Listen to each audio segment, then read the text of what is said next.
economic dominance. Asuma. Right. With that, I would like to thank Mark for joining us and sharing that insight. Please stay with us as we come back to you for our next discussion as well. Now, looking at China, China has kicked off a new visa program aimed at attracting foreign talent in science and technology, which is reportedly part of ongoing efforts to position itself as a world leader in those sectors ahead of the United States. The Chinese measure announced in August stands in stark contrast to recent U.S. policy, with the Trump administration suddenly introducing new and expensive changes to its own skilled worker visas last month. China's new K visa significantly simplifies the immigration process for those eligible, according to Chinese state media. Reportedly, in contrast to many other visa categories, the K visa does not require a domestic employer or entity to issue an invitation to the applicant. The official description for those able to apply is young foreign scientific and technological talents. But the exact age, educational background, and work experience requirements needed are as yet unclear.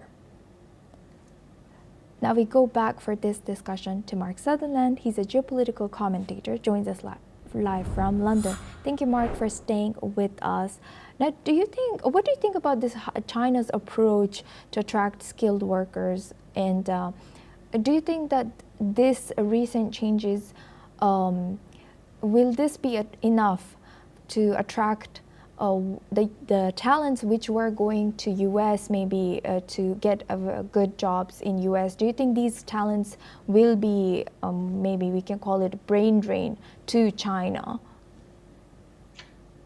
Maybe so. I mean, I was slightly amused on the one hand when I read this, because I just thought, why am I surprised in regard to what China is then doing by putting this visa forward? As you are fully aware of, there are many young people with all tech experience from India that have then been working in America. That's why there's a big outcry about the visa changes, and then this whole thing of wanting to charge people $100,000 for that particular visa. Plus, within one or two people within tech companies have actually said, no, we need these employees. This is not necessarily a good move. Plus, you are then having a president who's then looking at who is within American citizens. Why can they not do the jobs? Plus, then you could argue it then forces people to say, well, we need to train our own citizens better in this field. And further, from our previous discussion, when we're talking about the Chinese economy, when they are turning around and going, okay, if you don't want them, then we'll have them, because this is all about making sure for China, they want to be the #1 economy in the world, and they then see within tech, and there's all the interesting things that they get up to, AI wise, etc. This is where the new battle is. Hence why they've then deemed to say no. We will have a visa system that will be a lot easier to allow people to come and work for China. So then this is another economic battle over skills, Asuma.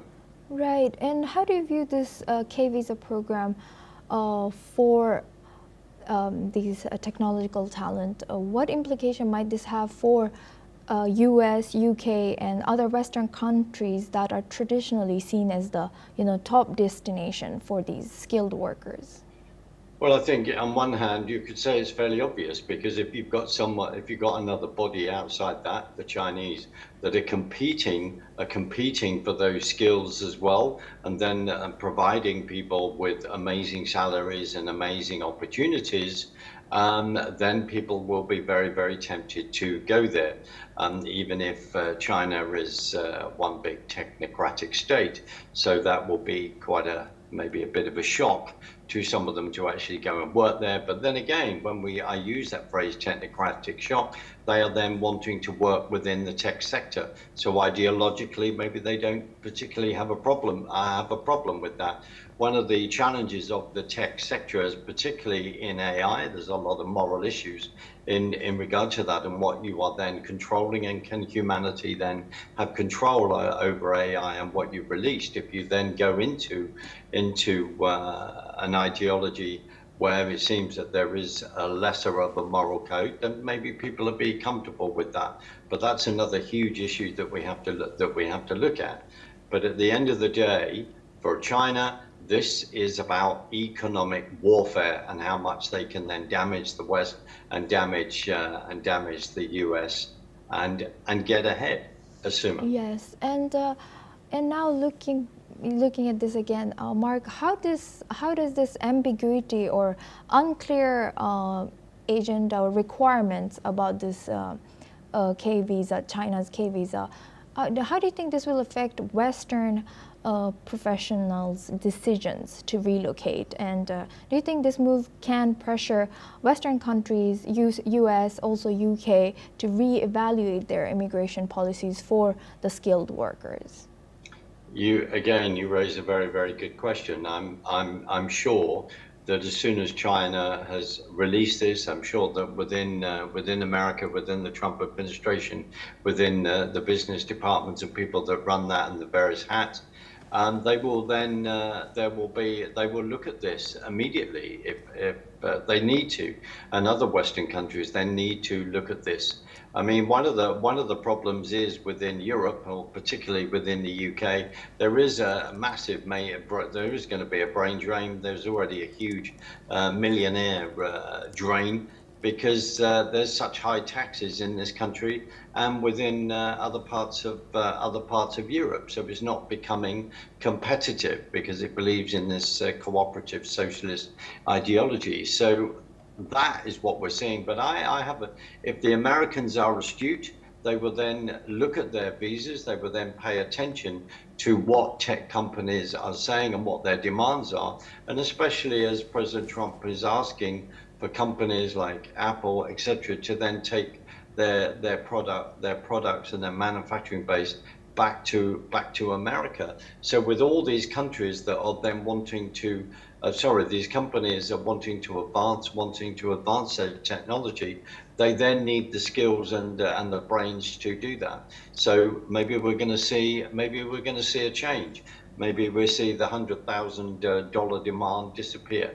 I don't know, but you raise a very important question, that all of these, it's how we look at economic battles, economic warfare. That is all out there for countries and companies to be competitively ahead. There are many historical lessons of how people have then got the patent for this invention and the patent for that invention, and got it out there first. And then they've gained an economic advantage for then doing that. Assuma. Right. With that, I would like to thank Mark Sutherland for joining us and sharing your insight as a geopolitical commentator.